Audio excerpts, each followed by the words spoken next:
Hi, welcome to another episode of Slay with me, Leigh Clark. Today we are here with one of my most favorite humans in the United States and beyond. It's Holly Rust, coming to us from the Chicago area, Chicago specifically. She's known best as like the knows everything about Chicago content creator, like the A number one. Beyond that, though, she's been working since 2012. Started as a mom blogger, much like me in the early years of HuffPost. She was doing Scary Mommy, and then in 2015, she decided to go and start consulting full time. And then from there, obviously, the world continued to content creation became king, right? Especially during the pandemic, especially during those years. So Holly continues to pivot. She's built out like AI chatbots. She helps all sorts of content creators, brands, and businesses with the business that is putting yourself online from all aspects. So we were just talking a little bit offline. I mean, everything from content creation, what do you write? When do you say it? And how do you show up authentically? I think that's the most important thing. Again, we were talking offline. So Holly is great about helping people show up authentically online, but she shares a lot of herself and great tips on Chicago. So welcome to the show, Holly. Thank you for having me. I'm very excited to be here. It's a pleasure. I just love you too. You're one of my favorite people, and I can't wait to share all my expertise with everyone watching and hopefully help and inspire people. Definitely. So we're going to start with Slay in Chicago because you were Okay. in that book. You Yeah. guys were bestsellers. We were talking offline, great relationships made. Tell us a little bit about your chapter. Give us kind of your backstory. Yeah, so my chapter started with just adversity, like so many women face, and growing up in a military lifestyle, we moved around all the time. It was, hard to make friends. But then I really embraced that, and I like to talk. I was the kid who got in trouble, during lunch for talking too much and never finished my food. And my parents, they did the best they could, but they separated. My mom was a single mom. It was just her and I. We had to start over from the ground up. And she worked the night shift as a nurse, and that really taught me a lot about, you got to show up, you got to do what you need to do. Always be able to depend on yourself, make money. And that really is what put the entrepreneur bug in me. And I paid my way through college. It took me 8 years, but I still did it and graduated. And then I made a huge, scary step. I moved from a small town north of San Antonio, Texas, up to Chicago, and only knew one person and fell into the luxury hotel industry, worked my way up the ladder with corporate and learned a lot more there about just running businesses and connecting with people. And like you said, I started a blog in 2012, and a lot of people connected to that. I would share things to do in Chicago and also talk about being a new mom in a high level corporate position and trying to manage it all from a humor level. And Huffington Post picked up my stuff. I wrote for the Today Show parenting blog. I wrote for Scary Mommy, Yahoo, MSN, all the things. And brands started coming to me and they're like, hey, can you teach us how to write content? Can you teach us how to blog? Can you teach us how to brand ourselves? And I love that stuff. I'm so passionate about it. I'm the girl that people corner at a party and they just want to talk to me and pick my brain all night. But I love it because I'm like, okay, you have to remember this because I'll just start spouting off things. And it's been wonderful pivots and just growing. I have a lifestyle brand now of my own, and I also have a consulting boutique digital uh, marketing business. And I sell courses to help other entrepreneurs grow their brand online. And to date, I've taught over 65,000 students. So lots going on, very excited, and we're just keep going. The train is moving. No, I love that. And I love that you've been able to like help so many people with your experience. And like I was just thinking, like you're like the original GPT for Psychology GPT back in like the 2015s on like how to write content. But also just like giving people access to like the no gatekeeping stuff and really letting people know it is accessible and it is easier than you think it is. And you've been there the whole time. So I mean, literally, you've been there the whole time. What's it like seeing all the AI stuff for you now? Because like it's bothering me to some degree because it's like I don't want to be like a boomer. Like, I don't want to feel like an old lady be like, oh, this AI crap. It's just to me like eroding reality in a way that's like making everything seem suspicious. Like I can't, I have a hard time believing anything. I saw some little girl doing the Taylor Swift new dance, whatever, on her surfboard. And I was like, yeah, right, AI. It was not AI. So here this girl is probably not getting all the credit she deserves because AI has now made people think the impossible is possible. What do you think about all that as a creator? So in the beginning, I'm not going to lie, I was definitely, I'm very authenticity is king, right? Be yourself. Don't be afraid to say who you are, say what you want to say. And in the beginning, I was definitely very hesitant. I was like, this is going to take over free thought. It's going to, make people not critical think. And just from a written perspective, but then I really started educating myself. Like anything, if you educate yourself on stuff, there's a lot of people who think poorly of social media. I know there's some bad aspects, but personally, I think it's amazing. I think it builds community and connects people. And so now I'm starting to really, over the past year and a half, I've spent, I don't even know, like 15,000 or so dollars on additional training in AI.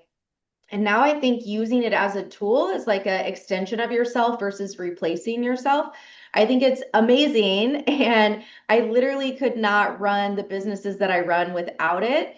And one of the reasons why I developed my own AI to help is so you do keep that ethical track and you're using it as an extension of yourself and a tool to help you grow versus just, I'm going to type in ChatGPT and, you know, figure out what to write and it's not going to be you. It's not going to sound like you. So I really love that. As far as the visual I think it's fun. I think if you want to do branded photos, if you want to do some sort of like faceless type of marketing, I think it's beautiful. There are toggles on Instagram that make you, say this is AI and you need to be doing that. You need to be forthcoming with that. I do see accounts that just try to go viral, and you can tell a lot of times there's watermarks that'll say Sora, or you can tell people's fingers or hands. That's the telltale sign if it's AI if their hands disappear. So you just have to look out for those and really be able to decipher what's true. And a lot of times you can go to the comments and people will be like, this is AI, and I'm like, good, at least people are calling it out. So I think if you use it ethically and as a tool for your business, it is incredible, and it has helped me scale tremendously without having to hire a whole team. So from that aspect, it's great, but you got to be using it ethically for sure. I agree. And I agree, like having worked for Microsoft as the stuff was emerging, like the discussion about ethics, and also like think about it for big corporations, right? If I'm an executive and I'm talking to whatever AI and it's amassing all this information, I may not want the entire organization to know all the information that I am now training my model to use. So there's a lot of corporate governance and ethics around what is shareable, what is not shareable. You talk about HR stuff, that stuff being in the ecosystem of the same, Yeah. be it Copilot or Gemini or whatever the AI tool is. So I agree with that. And you brought up a lot of the AI I do like. I'm really specifically talking about that like visual obscure thing. But Yeah. also I'm creative, man. I love that. We've made some AI ads now for the book, which are so fun, where I wouldn't necessarily do a video shoot and commercial shoot and whatever. I can have this woman in New York with like a balloon art that says Slay in New York that I didn't really have to. So I think it will allow the playing field to be really leveled for a lot of Yeah, small businesses, particularly who absolutely. couldn't otherwise compete with the big brands because they didn't have the budget or the capacity to hire copywriters, to create video shoots, to like do all these things. I think Right. accessibility wise, I think ChatGPT is like the ultimate no gatekeeping. And I Oh, also like that there's no advertising yet yeah. on those platforms. So when you want a like a neutral opinion on anything, like whenever I interview an author, before I interview her now, I chat GPT them. And it's interesting because it's an aggregate of all the information that exists about you online, but it's also very neutral. Like when I ask for a top 10 list, like I'll say, who are the top 10 attorneys in Miami? In my case, female for the book. Right. That's not an award that was given. That wasn't somebody who like paid for placement. That wasn't, it's just very neutral. So I feel like it's a great Yes. neutral. And so we were talking offline and I want you to tell people what you've done. And what's really cool that she has as access, if you do work with Holly, is you trained like reverse engineered a bunch of chat bots to do different things. So talk about that. Yeah, so AI is probably the most requested thing I get to train people on. And you can, to your point really quickly, you can actually create yourself. You can create an AI twin. You take like 20, 30 photos of yourself, no filters. And I have created reels where it's me in the reel on the days that I don't feel like filming or, all that. So it's a great tool. But back to the visual part. So yes, I found that when I would tell people, the first thing that they say is like, I don't have time for this. I can't create all this content. And I'm like, use ChatGPT. And 9 times out of 10, they were using it wrong, right? You have to create your persona, you have to fill out the settings.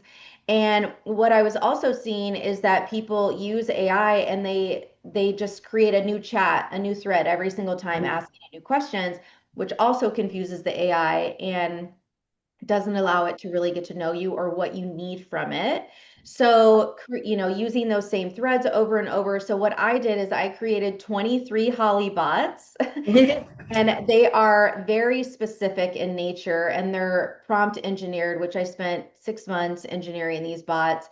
And one will help you come up with a business name, one helps you find your niche, one helps you audit your Instagram bio or your TikTok bio. One helps you find, trends online. One writes content, one writes email, one writes ad copy, right? And they're all very separate because they're prompted specifically. And then when they come up in that chat below, I'm like, every time you write an email now, you use this email chat bot, right? So it becomes very, very, very specific to what you need. And it just helps take all that busy work off of the plate because you create content for multiple accounts too. I mean, it's a beast and Yeah. people don't realize. And I, like you, have done it for a long time. So like I started Kindly unofficially like 2012, 2011, something like that. So again, we were both like in the same zone. With Kindly, I had the kindness community, Kindly. Like then I started a kindness mall for a little while. Like us entrepreneurs, we do lots of things. Yeah. Ironically, since my name is an adverb, I had a photo business called Photographically. I had an ornament business where I painted ornaments called Ornamentally. I had a advice column back in the day when I realized that you're not supposed to give advice until someone asks. That's like unsolicited advice. I didn't know that through my 20s. Sorry, everyone, for the advice you didn't ask for. So I got so upset that I opened a column called Dear Honestly, where people wrote me emails about their problems so I could give advice. Like I was like, I hey, love I have so that. much advice to give. Send them. So tell me about some of the hats that you've worn over the years and some of like the different businesses. Oh my gosh. So definitely mom blogger. And I was the quintessential. I remember walking around a blog her convention. I don't know if you ever went to any of those, just like 8 months pregnant, and someone just approached me and asked me to write for Randy Zuckerberg, who is the sister of Mark Zuckerberg, and she had a like a podcast and a website called Dot Complicated. So that was like my first like real like, oh my gosh, this is happening gig, and she was so lovely. I did some work for Soleil Moon Fry, which is otherwise Monkey known as Brewster. Monkey Brewster, which is funny because when I was a kid, I have all these freckles. Not anymore. I got a laser treatment, but they used to call me Punky Brewster. So I was like, this is a sign, all these things. I wrote for the Huffington Post for a while. I wrote for Hearst Publishing, so Town and Country, Cosmo, wrote for Scary Mommy, been a consultant, lifestyle creator. I'm basically, like you mentioned, the unofficial concierge for Chicago and travel. And I just love it. I come from a place again where I was always liking to, talk to everyone and I love to refer things. So I am content creator, I'm an influencer, which I hate that word. I'm a consultant. I'm a teacher. I'm a mentor. I'm a mom of 2 boys, a wife, and a Chicagoan and a Cubs fan. So So speaking of Chicago, because if you don't follow Holly, even if you don't live in Chicago, so much fun content that comes from her in terms of, I mean, first off, she like totally loves the Cubs. You'll catch her. I mean, she did her engagement photos at Wrigley Field. Yes, I keep up with Holly. And everything from the best Chicago hot dog to like the holiday installs, like all the things. So what are some of your favorite parts of Chicago? So I do travel as well. So I do travel content. I'm a UGC creator for an agency that puts travel content through Google. So I do talk about a lot of travel stuff, but obviously Chicago is my heart. I love it. I live right next to Wrigley. I love the Lakeview area. I love all the mom and pop shops. I love all the different neighborhoods. Greektown, really good food. Chinatown's amazing. And I really love just the separation between the Loop and River North, where you have that beautiful view of the river and all the architecture.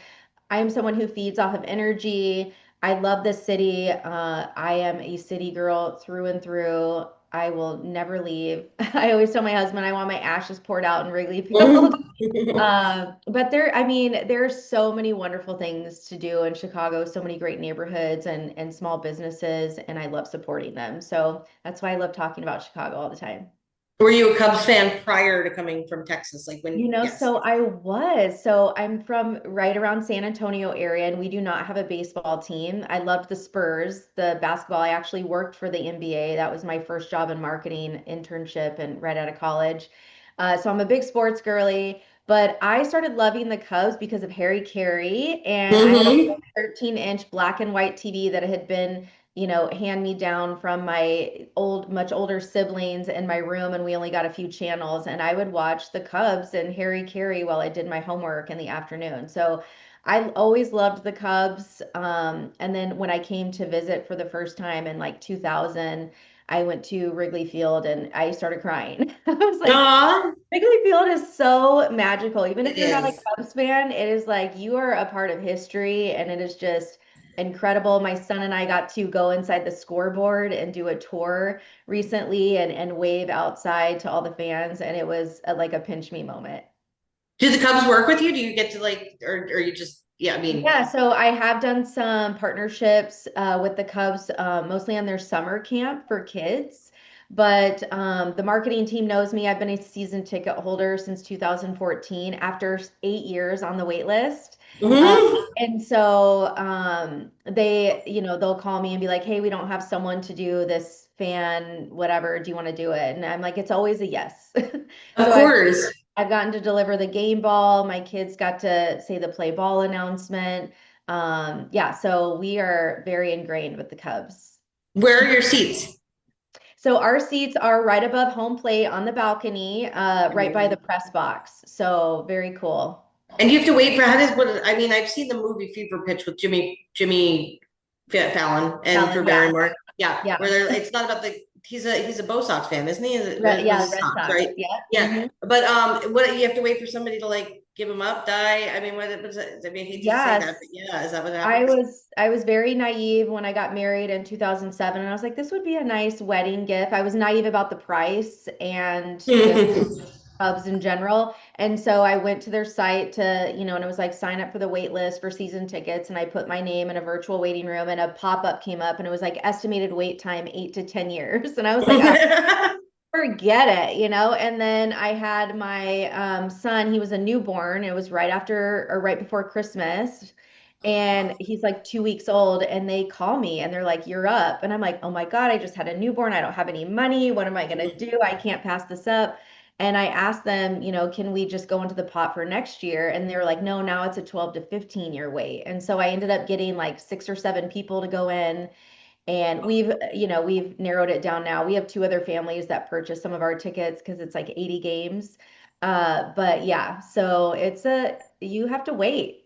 So we're never That's gonna know that. They're actually in my trust and my will to my kids. That's amazing. That's so amazing. I Yes. don't know. I think I don't, yeah, I know people like back in the day when I worked in sales in New York who had season tickets, but it's rare now, I feel. Yeah. Yeah, yeah. And I mean, it's a lot of games, so you have to be a diehard fan, and we love to go. We've raised our kids in Wrigley. And it's right down the street. We can walk. So we're there. We're showing And up. you renew every year? You have to renew? Is that how it We works? renew every year. Yep. Okay, so if somebody doesn't renew, then that's when it goes back into the pool and the Right. 12, Yeah. 12 to 15 years from now, you two may get a call. So if Yeah. you Yeah. have any interest in your sports team, you might as well get on the list now. Let them call you and get back on the list if you Yeah. go. But Or that's so find fun. Or find season ticket holders. A lot of them like to sell, chunks of their tickets because they can't make it. So, I mean, that's what we do. That's awesome. And it's awesome that your kids are there. Speaking of your kids, I know that like obviously you're a mom influencer, they're part of your world. I Yes. too, have mentioned my son online and things like that, but there is a real line as a creator on how much of your family you share. For me, I had written all about the IVF and the adoption for my son. But once he was adopted, I'm like, hey guys, can't tell you anything else because it's now his story. And I don't know if he's public or private. I don't know his personality yet. And Right. I don't want the internet to know more about my son than he knows about himself. So that's my line. But what Yeah. have you had to do in order to make those lines and boundaries? So I started creating content when my oldest was 2 and he's 15 now. So it's been a while. And of course, my youngest before he was born. And in the beginning, I would talk about kid-friendly places, but it's always been more focused on the place or me. So they've had some, moments, and anytime I get a brand partnership or, some sort of like request to do work and kids are involved, I always ask them. And if they say no, they say no. And so Yeah. my oldest is very much like me. We call him the mayor. And this kid knows more people in Chicago than me. We go places and they're like, Sebby, because his name's Sebastian. And so he was always like, he loved this stuff. Like he wanted to go to the media events with me. I work with Broadway in Chicago a lot. He knows all the people. He loves it. My little one's a little more shy. He's kind of getting out of that, but I always ask, and if they say no, they say no. So, Yeah. and I pay them. I pay them. So they have investment accounts, they have savings accounts, they have bank accounts. My son helped me go and film for something he wasn't in it, but I gave him $150 for being my production assistant. It's So, amazing. so I always ask if they say no, that's it. And especially my oldest one now, all of his friends follow me. Like my son's principal follows me. And so I am very careful. I never post anything. If I post something about his birthday with like baby pictures, I ask him if it's okay. And he's very forthcoming. He'll be like yes or no. And so I just make sure that I follow their wishes. So, but they don't mind being on camera. As long as I'm very much, if they say no, then okay, you don't have to do it. And I figure something else out. So, Yeah, I feel that way too. And I was just having this conversation with my son the other day about like you figuring out who you are for yourself and not somebody telling you what you should like or what you don't like. I said, for right. example, I do random acts of kindness. I still do them, although I'm not currently running kindly. I just took a little bit of a hiatus there. I still do acts of kindness. And I told him yesterday, I said, listen, you didn't do an act of kindness with me till you were almost 6, and it was when we were on the hurricane happened. We had to go to Miami, and we ended up handing out flowers in a restaurant.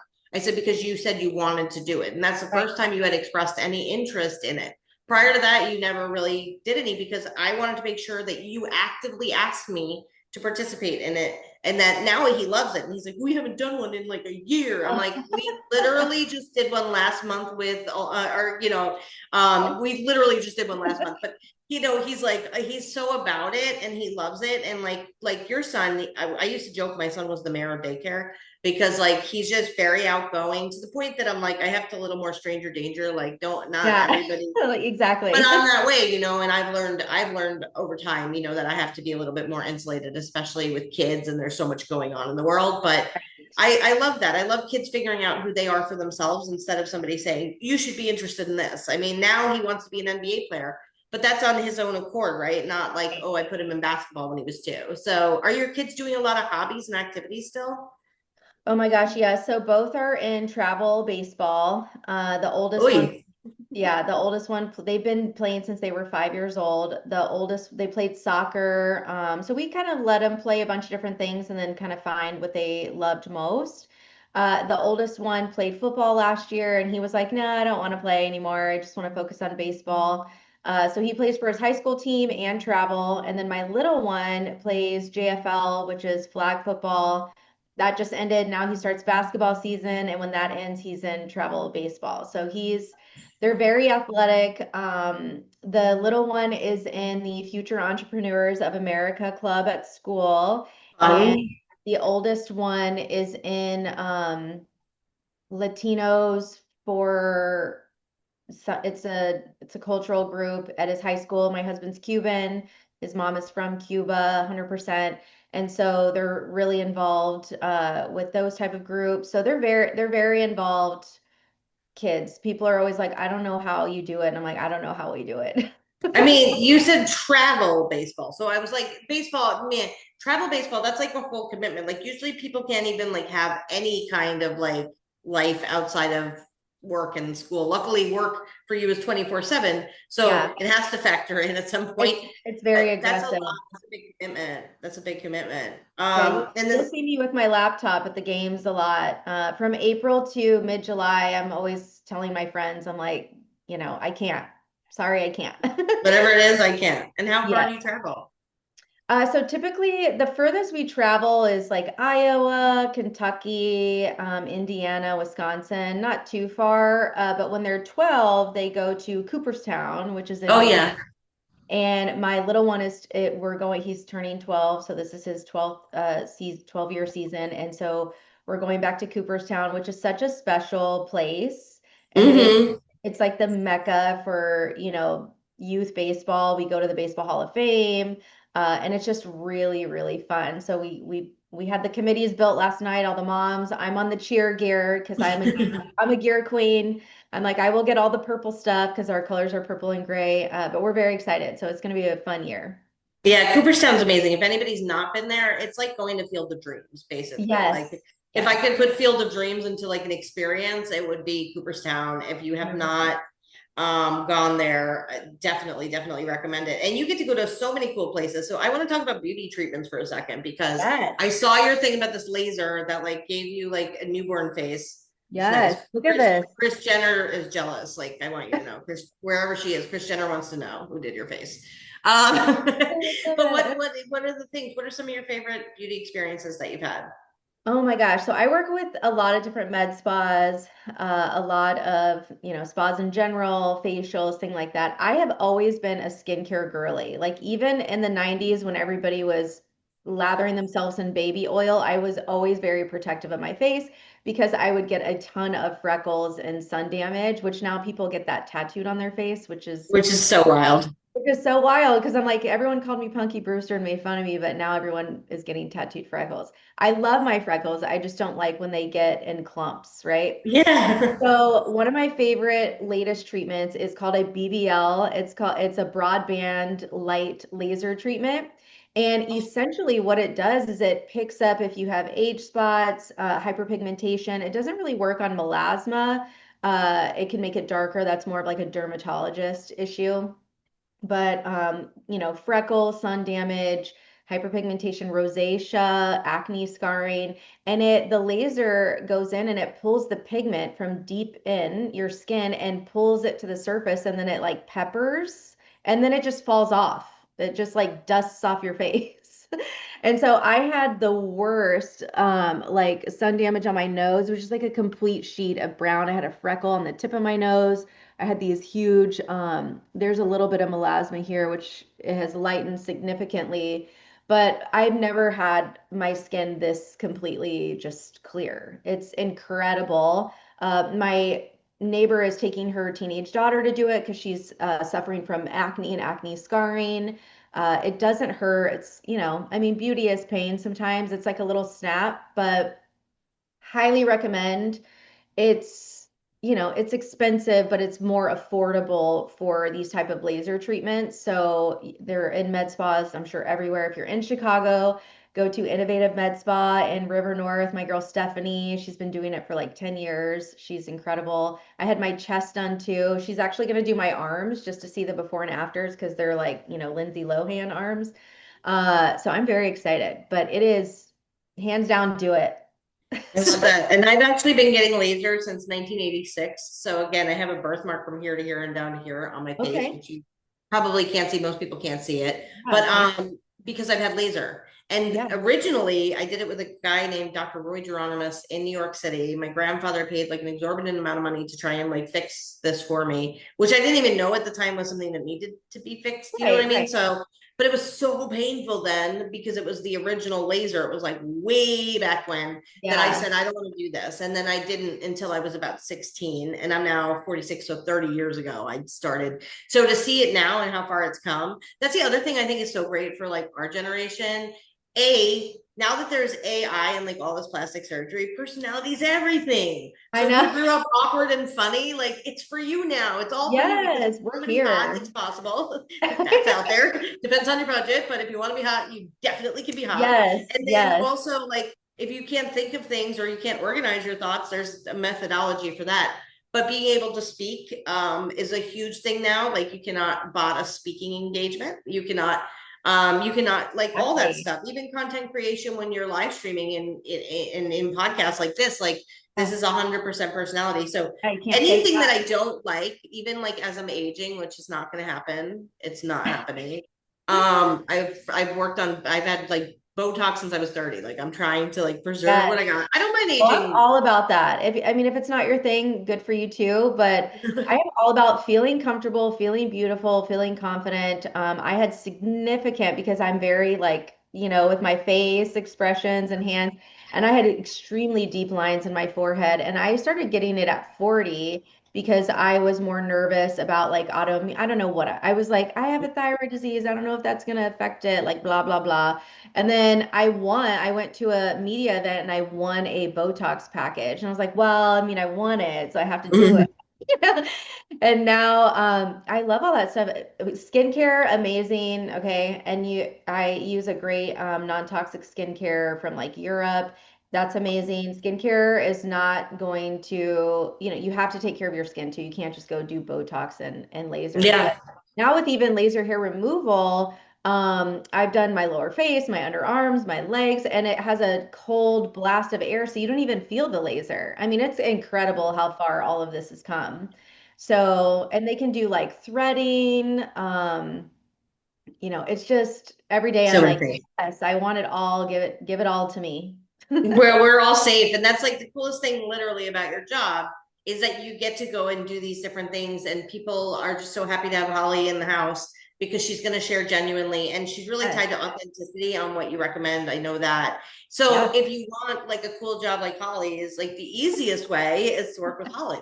And what I want to say this too, what I love the most about the way that you educate others in your boutique digital marketing is you're not one of those like I will get rich by teaching you. You're doing it, right? So every single day you're a content creator. You're in the trenches. Yeah. There's This is so many me. agencies that content creators can work with that don't actually even create their own content.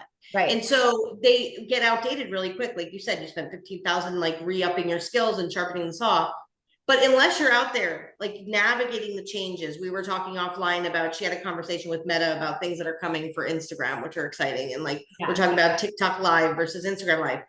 Because you're creating actual content, you're at the precipice of all these things happening. So as an advisor, you're not just an agency, you're an actual like, I'm doing this and let Yeah. me help you as I'm learning. But being early to the game, being in 2012 and watching the arc of technology that will It's always to going to change. Yep. continue to pivot. We were talking about there's an app called Bigo Live, which is in a lot of I think Korea and a lot of Asia, and then it's like all day live streaming. So I love that. I love what you do. I love how you work, and I think people really can benefit from you. And I know we spoke offline, and I'm not trying to do like the infomercial on Holly, but I genuinely mean what I'm saying, guys. Is like she has a course that's like as little as like $37, and it's got like modules upon modules upon modules of stuff you can learn, even if you're just like a novice side hustle content creator, if you have a LTK, if you just, if you're just trying to say, hey, how can I take Monetize. my lifestyle and monetize that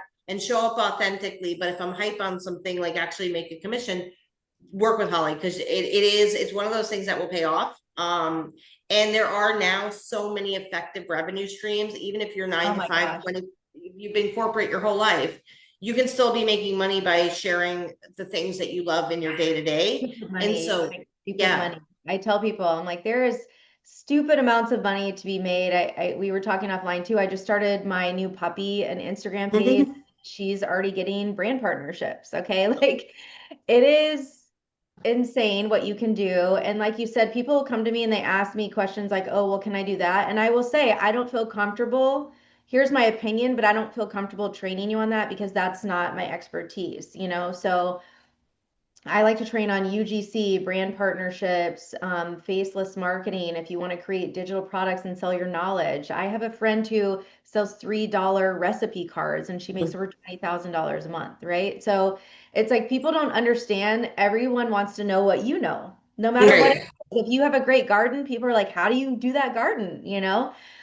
Or just if you're going to a restaurant and you like it and you want to talk about it, I mean, restaurants need companies don't pay big agencies anymore Mhm. to do the old ways of marketing. They like authentic, marketing coming from people who are there and who Yeah. are experiencing it. And so anyone can get started, and you can even get started if you're an introvert. I have food bloggers that just, you never even see their face. You don't even know who they are, Mhm. right?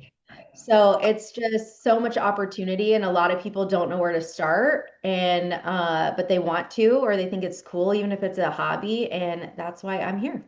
Yeah, and one final message, advertising is dead. You guys, if you did not get the memo, it's over. I went to Yeah, school for advertising. I found a school. There were only two in the country that had advertising. I wanted to like Mad Men my life away. I worked on Madison Avenue in agencies, like totally that bitch. It's over. yeah, Advertising is done. It's connection and experience, and those equal content. yep, Content is connection, content is experience. So if you're an advertiser, you're not an advertiser. right, You are now just trying to inform, educate, and bring your whatever it is, what your widget, your product, your service, your essence to the world, and let the world decide what they want to do with it. And right. so and also partnering, collaborations, like look at other micro influencers. Micro influencing is one of the strongest categories.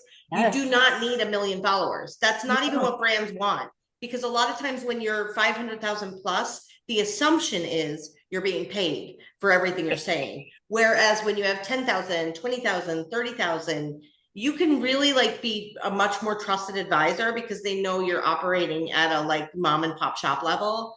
And even You if can you have start. brands in town that you love, say, hey, what if I did some content for you? Like there's just so much opportunity. Oh I my, think we're living in the world where there's no more excuses. If you no really more. want to get out and just even get paid for just the things you love every day, there's a way to do it. Yes. But how do they find you if they want to find you, Holly?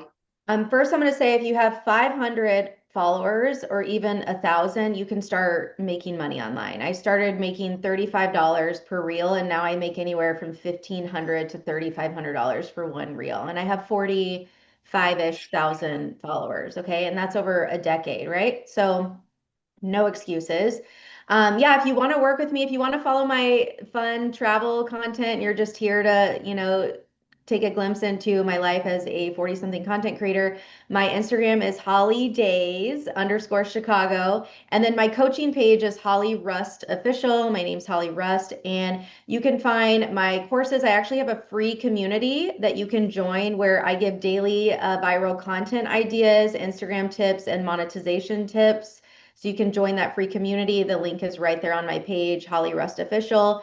And I also have a mentorship group that's a one-time fee. A lot of people charge monthly fees. I do not because I want to help as many people as I can, but still be a business. And like you said, my course, the Digital Biz Academy, is only $37. It has close to 40 modules. They're bite size. And yeah, I'm happy to answer any questions or help other women who want to dive into this online entrepreneurship. Awesome. Well, thanks for being a part of Slay the USA. Thanks for sharing all the knowledge. Holly's going to continue to be one of the people we feature as we continue the conversation. The point behind Slay the USA is to leave your mark. And Yeah. some of that is done through the ultimate connection. So she is our connection girl. She's definitely somebody who's doing it and doing it and doing it well. I love you. I love it. Uh, Not the you stay 90s. with me. Bye, everybody. We'll see you on the Okay. next one.